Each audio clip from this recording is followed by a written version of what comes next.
Welcome to Valley of the Sun Real Estate Show. Anything and everything you need to know when it comes to your real estate needs. Hosted by Jayson Bates, who comes with over 19 years of experience that you can trust and has been known to take a turn down and turn it around into an approval. And by Tina Wagner of the Wagner team, serving both buyers and sellers with over 2,000 homes sold in the Valley of the Sun and 30 years of experience in the Valley. They are the real deal in Phoenix real estate today.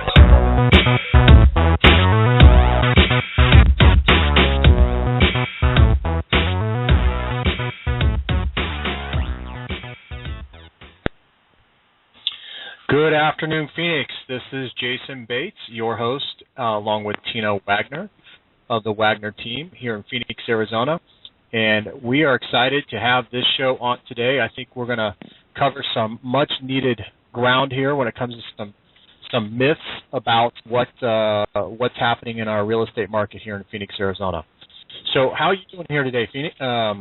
Tina, I'm thinking I got Phoenix on the front. I'm good. Yeah, no, good. Everything's kind of moving along here. There's a lot of myths out there that we need to bust, and hopefully we do a good job in this episode letting people know how to not only purchase smart but sell smart here in the Valley without all those stigmas attached. Absolutely. And today's topic, I know I put on the title 4 Myth Busters for 2014 in Phoenix real estate for both buyers and sellers, but I think we've added a couple more here. I thought of a couple more, so we're going to add into them. And certainly if you want to reach out to us here, you can reach us by either emailing the show at valleyofthesunrealestateshow@gmail.com. You can also call into the show if you think you have or you fall into one of these myths, or you think you have another myth and you want to participate. By all means, give us a call. We'd love to hear from you. You can call in at even a question. We'll take questions, too. Questions about the real estate market, some things that you've seen. There's been a lot of media coverage in this Phoenix housing market. Absolutely. There's a lot of coverage going on, and even in and around the Phoenix area, Arizona in general. So anything you have as far as a question goes related to real estate, we'd love to hear from you.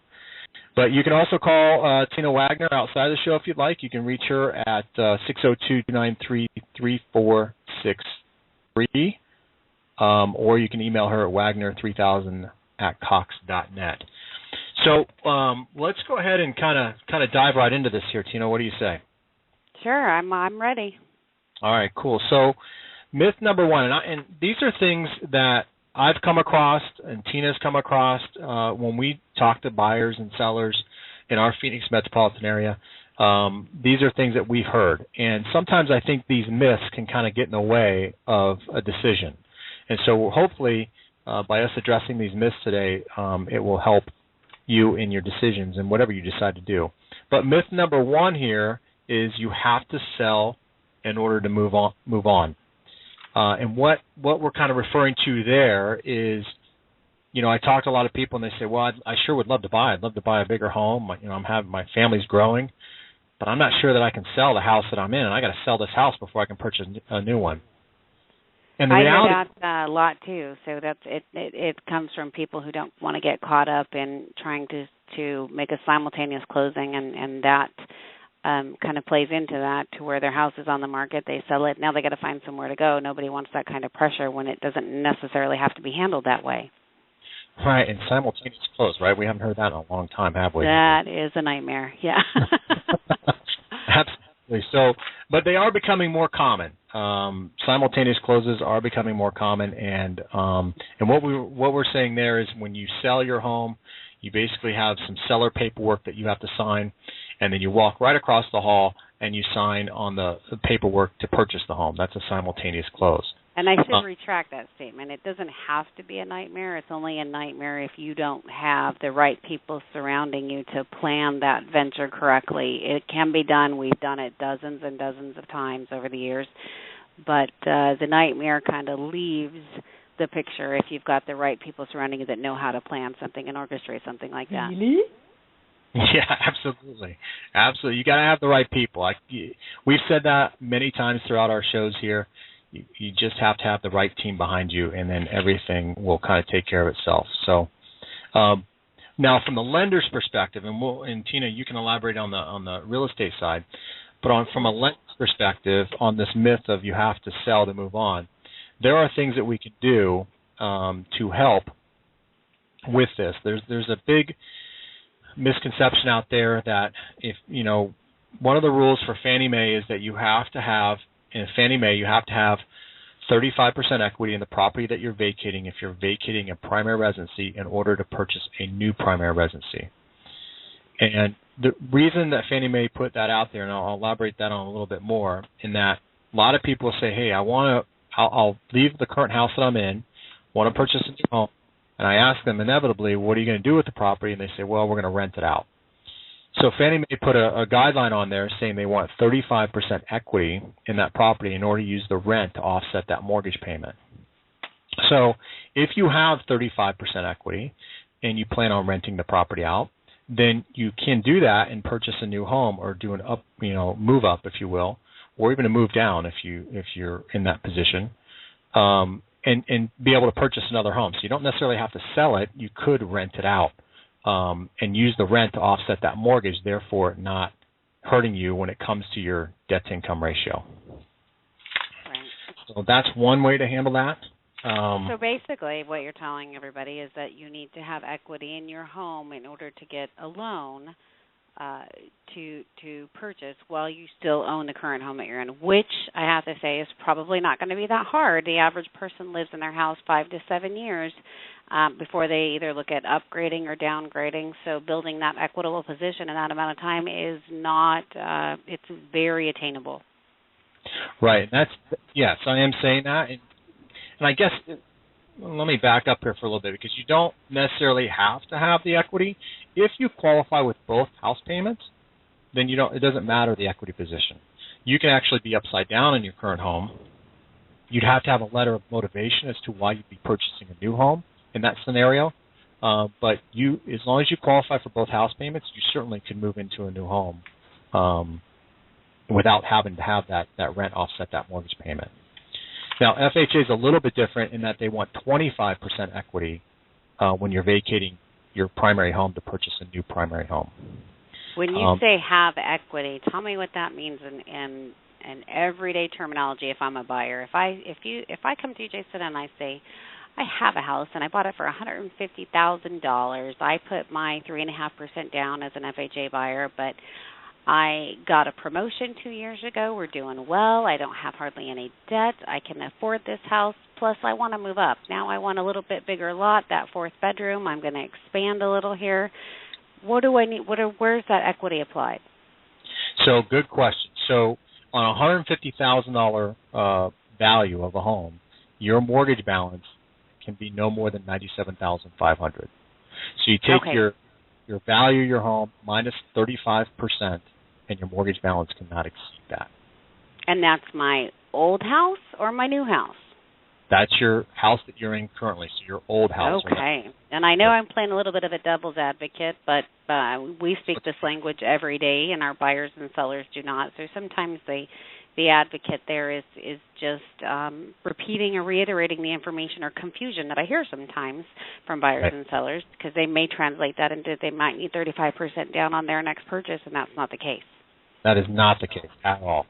And the other thing I'll elaborate on this, it's 25% for FHA. Now, I use the example initially of the conventional financing because a lot of people here in Phoenix metropolitan area used FHA financing to obtain the home that they're in.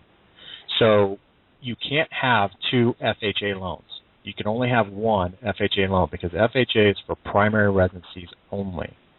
And so when you've already used that once, then you'd have to refinance that property into a conventional loan and then use FHA financing. That gets a little complicated because then we have some occupancy issues and some intent issues. So most people go with conventional financing if they have a current FHA loan. So that's why I use that example there. So Perfect.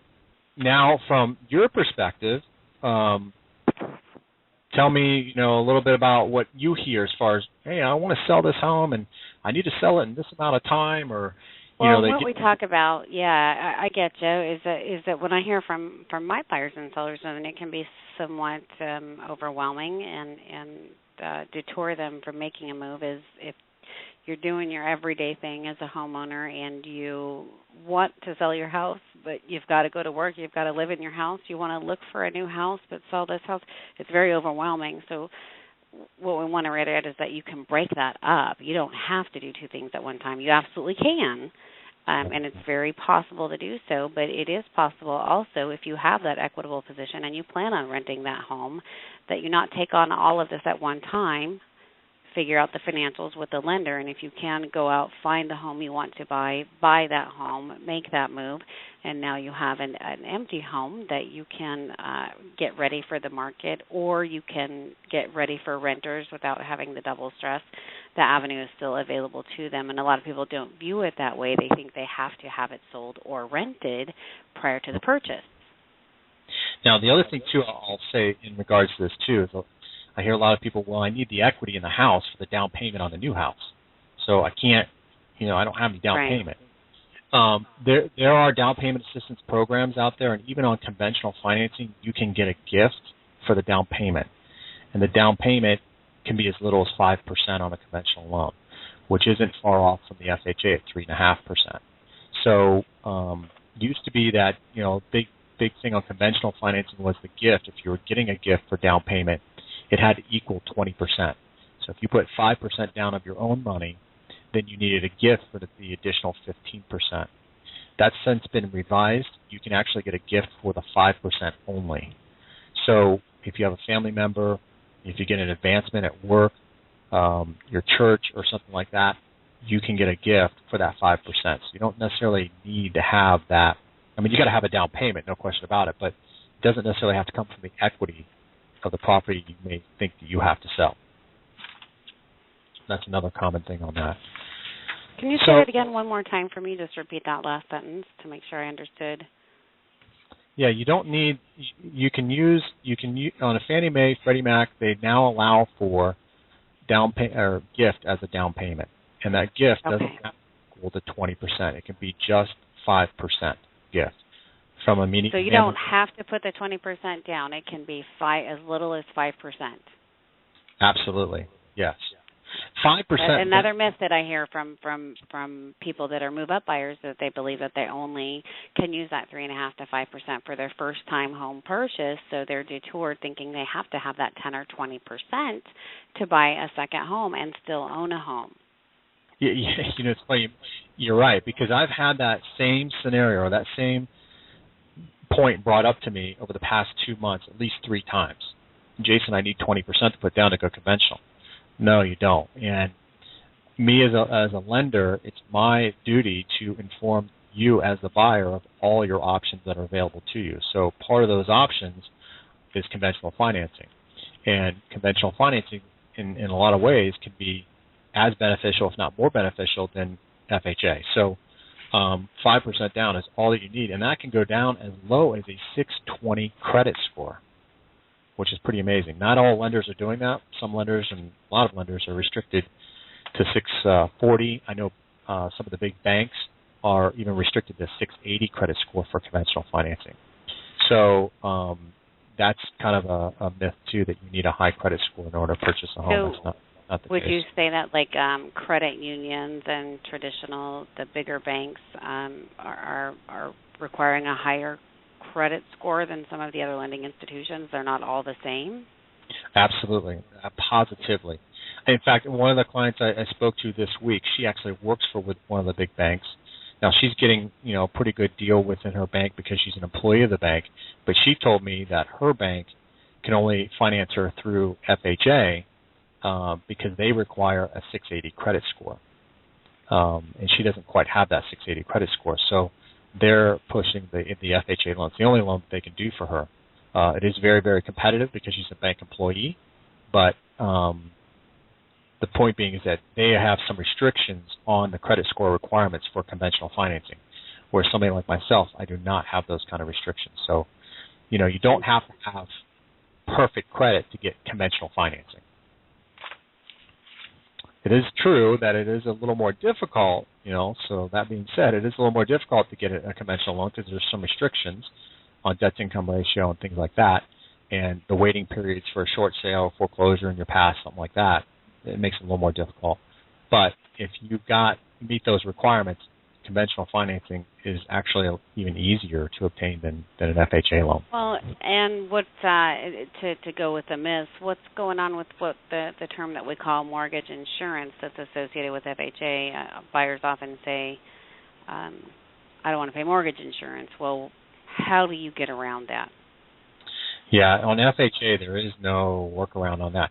Used to be as of before October of last year, if you put your term on an FHA loan at 15 years or less, and you put 22% down, FHA did not require mortgage insurance.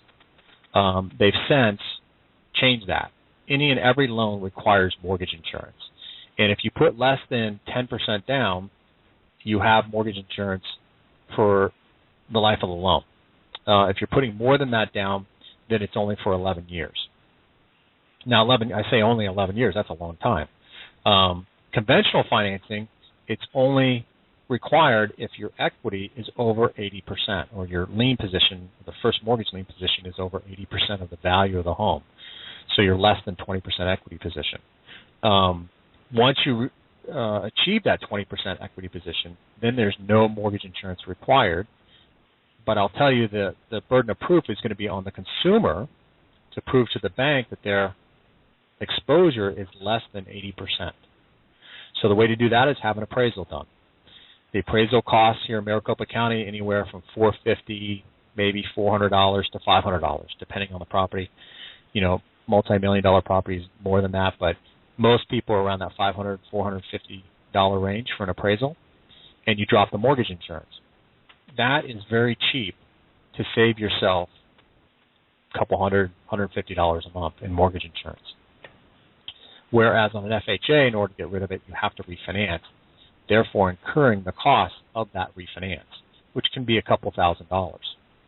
So conventional financing long-term is a better deal. And that's why you hear a lot of the financial planners. Well, and that kind of puts an answer to my question. So that just reiterates that the conventional is, if it's within your realm and a possibility to the conventional product, you have the potential of either financing out that MI or putting enough down to not pay it at all. As to where the FHA product, although a good product and not as stringent, the MI is with you for the life of the loan. Yeah, and there is no way around that FHA mortgage insurance. Not only do you have that up front, which is 1.75% of your loan amount, and then you have the monthly at 1.35% if you put 3.5% down, or at 1.30% if you put more than 3.5% down. There's no way around that. Conventional financing, there are some tricks. You can buy out the mortgage insurance completely. You can what they call split edge, or split the mortgage insurance. In other words, you pay a little bit up front, pay a little premium up front, and your monthly is reduced. So there's different things and different options within the conventional financing realm. Lenders paid mortgage insurance, where the lender pays your mortgage insurance. On those scenarios, the interest rates are typically a little bit higher than what you may get as a traditional conventional loan. But then again, you don't have any mortgage insurance whatsoever. So it does make the payment a lot more affordable, which from our past episodes helps that purchasing power and helps you to afford a more expensive home. So I think, as far as you having to sell and move on, you don't have to do that. There are a lot of options out there. It's just aligning yourself with somebody like myself, Jayson Bates, or with Tina Wagner, the Wagner team, to help guide you through those options. And if your loan officer or whoever you're speaking to, your bank, credit union, is not going over these options with you, then they are doing you a disservice. You really need to get with somebody who's going to go over all the options that are available to you.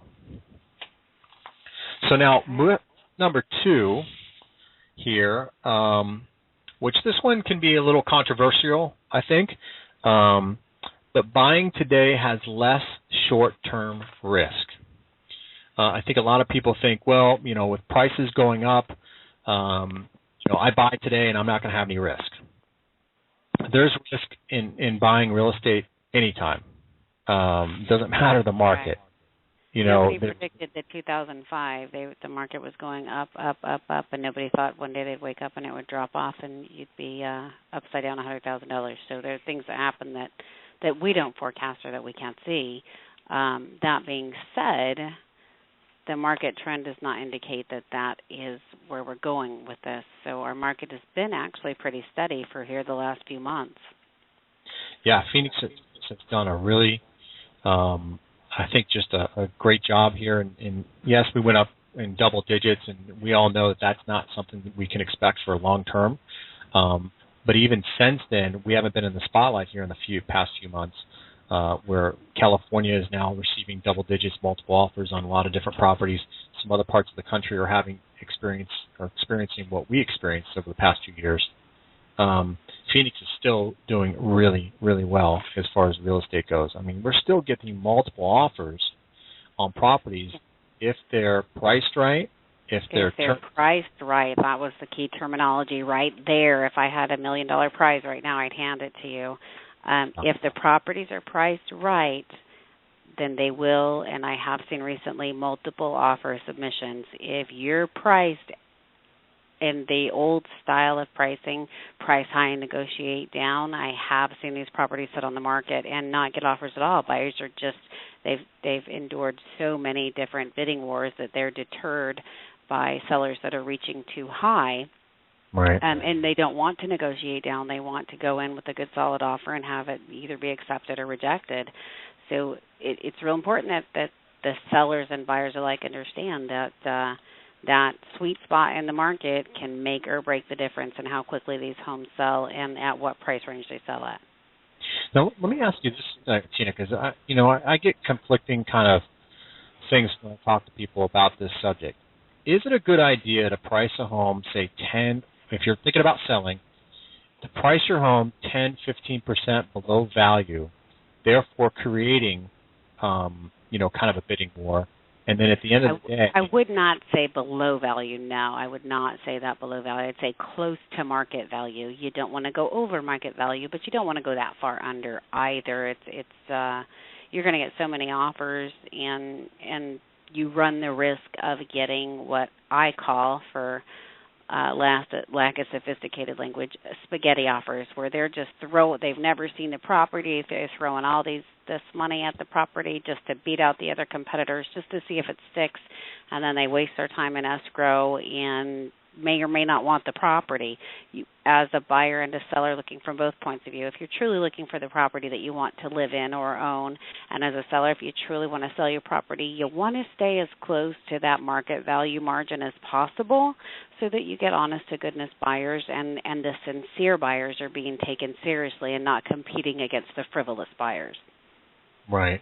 Okay, good advice. Good advice. Because I've heard other realtors say, I just price it low, and we get all the offers, and then we just take it from there. Yeah. And you run, like I said, that huge risk, and I see it every day, of people throwing offers at properties of homes they've never seen because they believe it's so under market value, it's going to be that quote-unquote good deal. So they're willing to take the risk and tie up the property while they check it out to see if they even like it or not. And vice versa. I've seen other agents who just, and I don't know about, this is something that really this just kind of irritates me here a little bit. I've seen a lot of agents, and you can't say it definitively, but I think it kind of I don't know what the right wording here is for this, but it kind of just is obvious, I guess is the right word. I see a home listed. It's obviously worth, for example, $150,000. The seller says, hey, I'm upside down at $150, but I'm not upside down at $180. So let's list it for $180. And then that agent says, okay, let's list it for $180. And they don't get any offers, and then they end up having to bring that property down. And then what that does to the general public is say, hey, the market's flat. So the neighbor says, well, the market's flat. He can't sell his house, and I can't sell my house. Then it starts to create this whole myth that Phoenix is dead, the market's dead, when in fact it's not dead. It just wasn't said earlier, priced right. Right. You have to price it where the market's at. You have to to run your comps. Look at the lows, the highs, the median, and see where your house fits in. Because ultimately, if there's financing involved, there's going to be an appraiser, and that appraiser is going to be looking at the same data as we do as the listing agents when we price the property. So he's going to come to the same consensus or the same synopsis. He's going to say, oh, they priced it $12,000 over the highest comp in the area.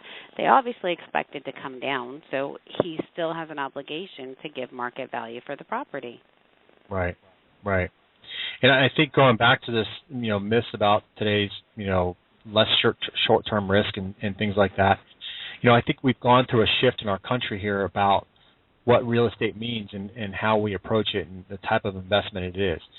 Before I talked to a lot of people and they said, oh, I'll just buy this house and then I'll sell it in, a couple of years and make some money and move on to the next deal. That attitude now, I don't hear that ever now. People are more pass on the deal than even take the deal because they want a longer term. It's the investors are moving out. There's not enough margin for them, and when I say margin, investors are looking for like a 40% margin, meaning they pay 50 to 60 cents on the dollar for the market value, and buyers are smart and sellers are too. We know how to run comps. The Internet's a free tool. You can use my website along with hundreds of others like Zillow and Trulia and Redfin, and there's just so many of them that you can check the value of the properties out there. Right. That the investors find those deals far and few between now. So the buyers really have the corner on the market right now if they're actively looking and keep their finger on the pulse and are ready and prepared to buy when that house that they fall in love with or that's in their area that they might be able to do a couple things and it'd be the ideal home, be ready to move. That's probably the best thing I can do. And sellers, price your home within that 5 to 7% margin of what you know you need to make. Don't underdo it or overdo it, and you'll find that buyer match. Yeah, you'll see your house pretty quick doing that. So myth number 3 here, which this is something that I think is really applicable here to Phoenix, and that is the starter buyer pool is slim. We've gotten a lot of publicity here in Phoenix and Arizona in general with it. Investors. We've been on Fox and CNN and all kinds of these news stations. Even houses. They even had a TV show here briefly. Oh yeah, about the flipping houses. Yeah. On I don't know, was that History Channel or something? I forget what that was on, but something like that, where they went into a very prestigious part of town, and the original quote unquote investors did not have the money to flip that house, so they got to come in and bail them out, which can be the case, right?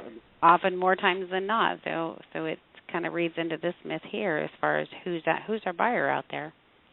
Yeah, investors, a lot of buyers, I think, or sellers in this particular case, say, hey, I can't sell my house because the margins, as Tina said, aren't there. I owe this. I need this. And the value is here. And therefore, my pool or my funnel of potential buyers is very, very slim. And that's simply not the case. There are a lot of buyers out there. I talked to quite a few. In fact, a lot of them are getting frustrated because the properties they see aren't turnkey, or they need a lot of, they're overpriced, or they just need a lot of work, and the buyers aren't willing to do that right now. That's just not there for the price point. If the price was down 20%, then they'd be willing to do some of those repairs. But with values coming up at a reasonable, acceptable price point, buyers are going to expect certain things from sellers, and that's the sentiment I'm getting from buyers. They're just not willing to pay top dollar if you don't have some of the things that they want, whatever that is, granite, pools, whatever. 2 years ago, you could purchase a home with a green pool or even wood over the pool, and buyers didn't care because they were getting such a great value or a great deal on the property. The discount was so phenomenal. They had the money to do the repairs themselves and the repairs the way they wanted them. Now there's even specifics like the granite and stainless steel and wood floors that have become very popular trend that they're actually looking for. They're looking for these things. Absolutely. If they're going to pay top dollar for a property, they don't mind paying that. It's just that it better be kind of blinged out, I guess, if, for lack of a better way of putting it. It better have these amenities that buyers are looking for. So as a seller, you need to be aware, if you don't have that, then you better price accordingly and be willing to accept that price. Yeah, know what you want going in. It always helps. It's always a good thing, because if you're indifferent about that and the right buyer comes along and you miss it because you weren't exactly sure of what terms you were willing to accept, it may not come along again. The homeowner occupant buyers are very educated. They can run the market comps themselves. They usually have an agent that represents them that reiterates market value, and they'll have an appraisal. As a seller, if you're going to go in, know what you want out of the deal before you get to the table, and it will go a lot smoother for both you and the buyer. Yeah, absolutely. Just be realistic, I guess, is the key to that. If you're a seller, be realistic about what you're up against. The buyers are out there. Trust me, they are out there. Okay, myth number 4 here. It takes top dollar to win a bidding war. And this is kind of your area of expertise here, I think. So I think that the tagline there is a little misleading. When you say top dollar, or not you yourself, but when the myth claims top dollar, again, you've got to look at the quality versus the area versus the buyer demand. Is the buyer demand there? Yes. Are they fewer and far between? Yes, because they are qualified buyers that know what they're looking for in the areas they're looking for them. So if you have linoleum and basic countertops that the builder put in your house without upgrading anything, and 2 blocks away, that same builder put in your granite and your upgraded cabinetry and your custom faucet fixtures, lighting fixtures that just was a little bit more expensive, they're going to get top dollar. They're going to get top dollar for Jayson, as Jayson called it, the bling. That bling means something to buyers. They want to feel aesthetically pleased when they walk into your house. So if you've got the white tile with the basic white countertops and you haven't upgraded any of those materials, there's going to be a difference in what returns top dollar and what gets lower market values. If you want to get your money out of your property, you've got to bring it to today's standards. What? Yeah, absolutely. You got to bring it to today's standards. I mean, you can't. We're not saying here you have to have the Taj Mahal either. We're not saying that. No, not at all. But you gotta be aware of your competitors. I mean, this is a competitive market, and if you're selling a home as an investment, what makes your investment stand out to attract more buyers? And the more buyers you have, the better opportunity you're going to have to sell it for top dollar. The days of just throw it on the market and let them beat each other up for the average house are gone, gone, gone. You have competitors out there that are spending the extra $5,000 and putting a new coat of paint on it, replacing the carpets, getting those old fixtures that have been rusted out or missing parts because the plug in the drain was lost somewhere. They're taking care of all those little things to make it, and when a buyer walks in, they're happy with what they see. You have that 30 seconds to make an impression, and it's true. That's a myth that should not be busted, because you've only got a very short time for the first impression. Yeah, you've only got one time to make that first impression, right? So you've got one opportunity, make it count. Polish it up and clean up the home and do your thing before you have buyers come in. And to kind of go on that point, there are a lot of buyers, and Tina and I will be the first to admit, there are a lot of buyers before they even get to us that drive around the neighborhood, and they may see a sign in the yard for a house that's for sale. And if your house has weeds, or it's dirty, or the eaves aren't painted, or there's shingles missing on the roof, immediately that buyer is going to say, okay, discount, or they're going to say, not interested in that house. So as a seller, you have to be open to that. If you want, don't ask top dollar if you're missing shingles. It's not going to work. Right. Yeah, because eventually, even if your agent is looking the other way and doesn't see it, and sometimes agents do that, the buyer may or may not see it. The buyer's inspector will see it. The buyer's appraiser will see it. There's a balance and check system out there that even if, 50% of them turn their head and look the other way, the other 50% are going to catch it. So you might as well address it up front and make it a known factor. Now, let me ask you this, too, here. In regards to this myth here, it takes top dollar to win a bidding war. I know a couple years ago when it was very competitive and first-time home buyers were just getting frustrated. I mean, I would talk to people, and they would be 8 months deep into this, and before they just say, you know what, I give up. I can't win a bid to save my life. And some realtors were using other tactics to help tug at the heartstrings of the seller, so to speak. So they would include family photos, letters from the potential buyers as to how home. That thing. We would get those offers, and I would have a history book on the family history. And the honest to God truth is there's no discrimination when you're working with professionals, whether it's a single or a family or an investment or whatever it is. We don't discriminate. Point blank. Period. The offers are viewed in the merit of the offer. So if you can provide a pre-qualification letter, if you can provide proof of funds, if you can provide the ability to finance, then that's going to go a lot farther than some of the other stuff that Jayson just mentioned. Gotcha. Okay, so that makes sense. Now, one thing that you can do, right, is say, okay, I will shorten the inspection period, or I will close in 15, something like that. Make the quality of the offer itself and any contingencies minimal to the seller. So if it's a 10-day inspection period and you can get your inspector in and out of there in 7 days, by all means, do it. If you can get your full approval with no contingencies to the seller, get your appraisal ordered, get all of your documents in and get it approved, it just shows that you're that much more sincere and serious about closing this deal, which, the seller is going to like. And if he has to choose between two people, the people with the strongest offer and best terms, strongest offer isn't always the highest dollar amount. It may be the best terms, a shorter close of escrow date, a shorter inspection period, a shorter finance period, stronger earnest money.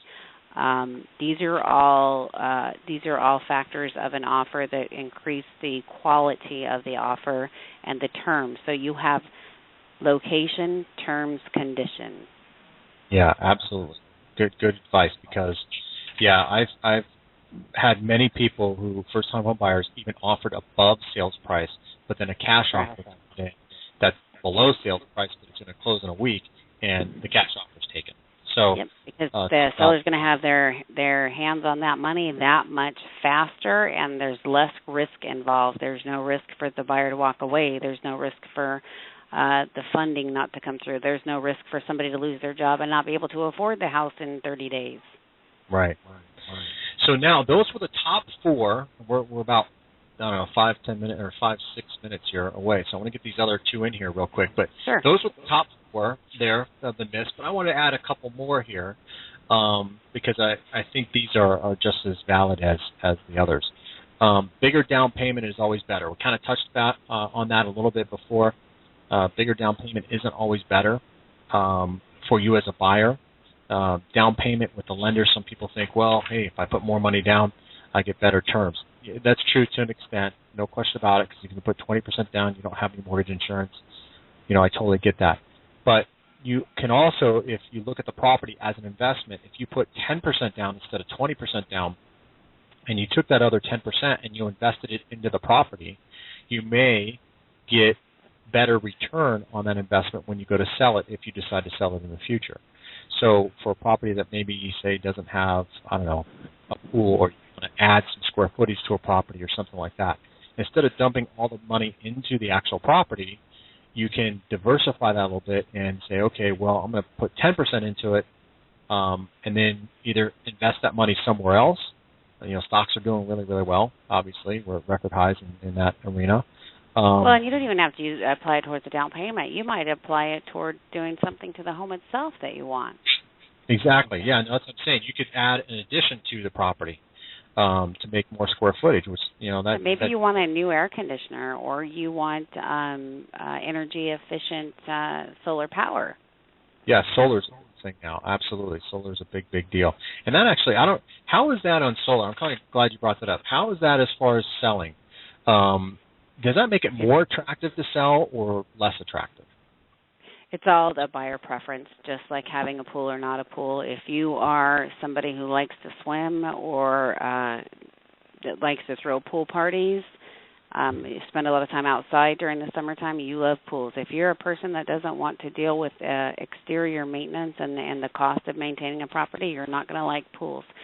Solar's the same. It is a value to the consumer who's buying the property. Gotcha. Okay. So bigger down payment isn't always better. Sometimes you can take that, put less money. We talked about 5% down. You can take that the rest of the money and invest it in other ways in the property and build equity that way by building its curb appeal. Number 6 here, you get more for your money buying in the suburbs.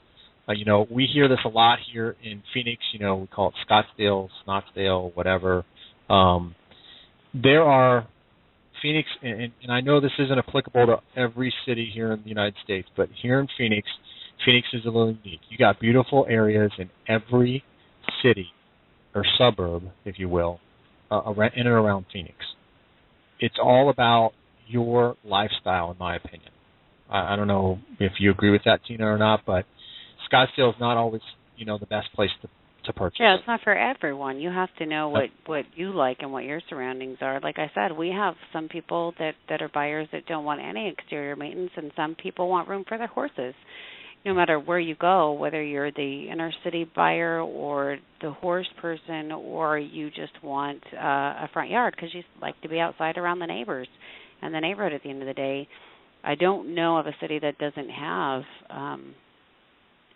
a diversified homes in each area, even downtown. If you go downtown, you can see, around 40th Street and Thomas, not only do we have the central living where you can walk to everything you want to eat and shop and recreational, but if you just go half a mile down the road, there's also the homes on the half acres. Yeah, no, it's Central Corridor. You get beautiful homes down there. And then with the light rail system that's all down there, Phoenix is doing a real nice job revitalizing the downtown area. So you get a lot for your buck down there. You can say the same in Glendale or Ahwatukee. They have their downtown areas that people are more apt to walk or ride their bikes, and then you get out in the little outskirt areas and you have your subdivisions where the land area is a little bit more fruitful for people that want that. So I think each city has that to offer. Yeah. I think that the whole myth is, the further out that you go, the cheaper the home. Therefore, you get more for your money. Well, some of the things that you get when purchasing in Central Phoenix, such as the light rail and some of the shopping and some of the established, mom and pop shops and some of those kind of window shopping, bicycle trails and things like that, you don't have those necessarily in those outskirts. It's not developed enough yet. So you get a lot in the central areas as well as you do in the outlying areas. It's about your lifestyle. So don't think you have to buy in the suburbs just to get what you want. You can still get what you want even in town. So, absolutely. So those are the 6 myths that I put out there, and I think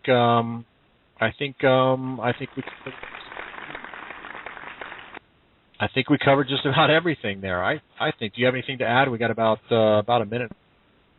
No, I think we covered all the topics that we looked to cover today. And then, if anybody has any questions or specific criteria that we may not have busted for you or contributed to delivering the information, you can contact Jayson and I through telephone. My number is 602-245-5010 or 602-293-3463. And Jayson, I will let you give your cell number and office number so that they can contact you if they need anything.